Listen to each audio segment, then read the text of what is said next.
கர்த்தருக்கு ஸ்தோத்திரம். இன்றைய வசனம் 2 நாளாகமம் 30 அதிகாரம் 9 உங்கள் தேவனாகிய கர்த்தர் கிருபையும் இரக்கமும் உள்ளவர்.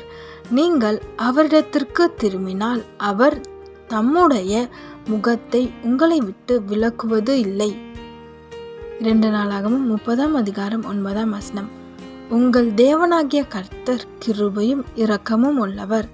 நீங்கள் அவரிடத்திற்கு திரும்பினால் அவர் தம்முடைய முகத்தை உங்களை விட்டு விலக்குவதில்லை. இங்க வேதவாசம் ரொம்ப அழகா சொல்லுது. அவர் கிருபையும் இரக்கமும் உள்ளவராம். தகுதியே இல்லாதவங்க மேல காட்டுற இரக்கம் தான் கிருபை. நம்ம மேல அவர் காட்டுறாரு தெரியுமா? இரக்கமும் கிருபையும் அது அளவே இல்லாம நம்ம மேல காட்டுறாரு. ஆமீன்.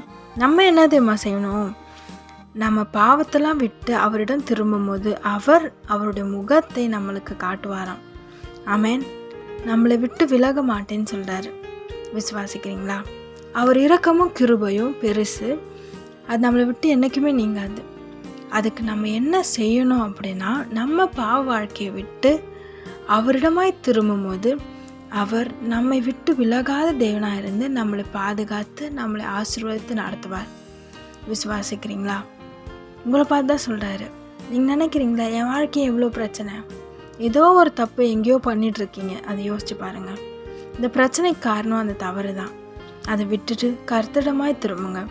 அவர் நிச்சயமாய் புது துவக்கத்தையும் புது வாழ்க்கையும் உங்களுக்கு தந்து உங்களை விட்டு விலகாத தேவனாக இருந்து உங்கள் வாழ்க்கை முழுக்க கிருபையும் இரக்கமும் செய்து ஆசீர்வதிப்பார். பயப்படாதீங்க. அவர் உங்கள் கூட இருக்கிறார். உங்களோடு இருந்து காரியங்களை வாய்க்க செய்வார். ஆமென்.